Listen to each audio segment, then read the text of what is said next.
What's up, guys? Here to talk to you about a player that the fantasy community and Giants fans have a mutual interest in. I'm talking about the 2018 second overall pick, who holds the most receptions by a rookie running back in a single season. And this is the same guy that has quads that resemble two tree trunks. I'm Stephie Smalls of Fantasy Intervention, bringing you another quick shot from our circle. Be sure to hit subscribe and follow along with all of our hot postseason content. All right, who wants a shot?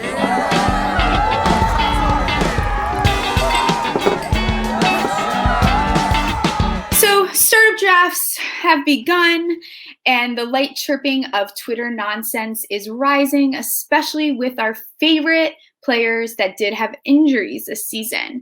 Those of you who are familiar with me know that there's only one thing that I adore more than White Claws, and that is the New York Giants.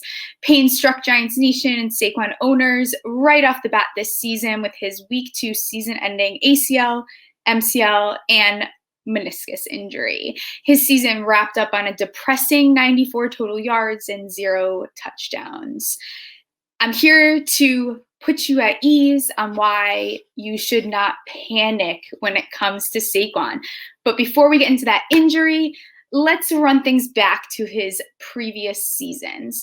2018, Saquon absolutely dominated the field, stacking up the most receptions by a rookie RB in a single season and winning NFL Rookie of the Year and receiving Pro Bowl selection. And this is only amongst some of the accolades he stacked that year. He completed the year with 2,028 yards, 15 touchdowns, 0 fumbles, Evan Ingram, and a 75.2% completion rate. His success occurred on a upsetting ending for the Giants that season with a 5-11 record and finishing last in the division. Now let's jump on over to 2019. Saquon was active for 13 games that season. He finished with 1,441 total yards, 6 touchdowns, and a single fumble. Despite another badass year by Saquon, Giants history, like it does best, repeated itself with a disappointing finish in third place with a 4-12 record. His 3 inactive games were secondary to a high ankle sprain. Given the Mamba mentality that Saquon does have, Saquon completed his rehab in sexy timing. He was injured in week 3 with a return to play date of up to 8 weeks. But Saquon was back on the field playing at an elite level by week 7. The injury did not prohibit him from ranking 16th in the NFL's top 100 players of 2019.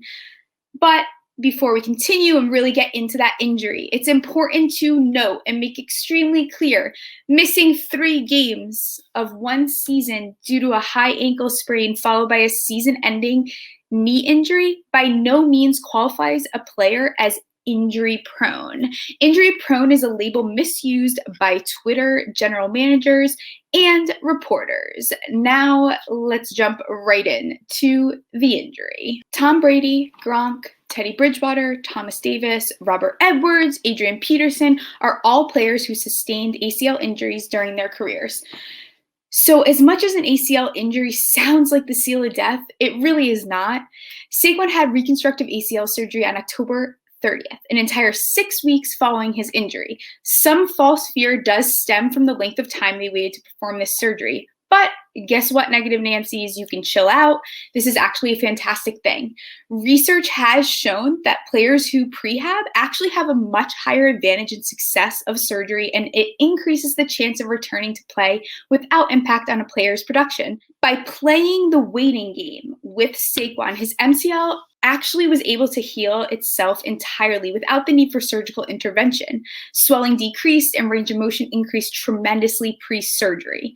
His ACL repair is said to have gone exceptionally well, so well that the surgeon was able to repair his meniscus without removing it in a meniscectomy, which is a very common procedure and necessity in these knee surgeries amongst these players with similar injury history. Research varies slightly for RTP, but around 87% of players successfully returned to play at the production that they were producing prior to that injury. More good news is players 25 years or younger are predicted to have a more successful RTP. Saquon is sitting quite pretty at 23 years of age. In addition to his young age and prehab, research shows there are additional factors that are beneficial in regards to Mr. Saquon's case. Players with superior athleticism, level of physical fitness, psychological profile, and a high-quality head coach are supportive of a successful return to the game. And it is indisputable that Saquon meets all 5 of these metrics. So no matter what Twitter chirps in your ear, injury or no injury, Saquon remains an RB1 and should be on your radar. I do not have any overwhelming fear that Saquon will not be on the field week 1. Average recovery time for a surgery like his is about the 10-month mark, which for Saquon would be about the end of August. If I was a betting woman, which I am, I think it's extremely reasonable to count on Saquon to nearly be back to baseline by around July 30th.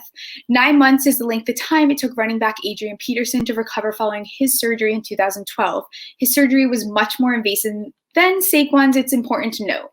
Peterson went on the same year to win NFL Most Valuable Player and Offensive Player of the Year, as well as being selected for both Pro Bowl and First Team All-Pro. What Adrian Peterson was able to accomplish is not out of reach for Saquon, given the two similarity of dedication to their rehab. With the New York Giants moving in the right direction, 2021 could quite possibly even be a career-high season for him. The Giants will have the postseason to add a wide receiver 1, RB2, and continue to strengthen that young O-line in preparation for a return of the Saquon.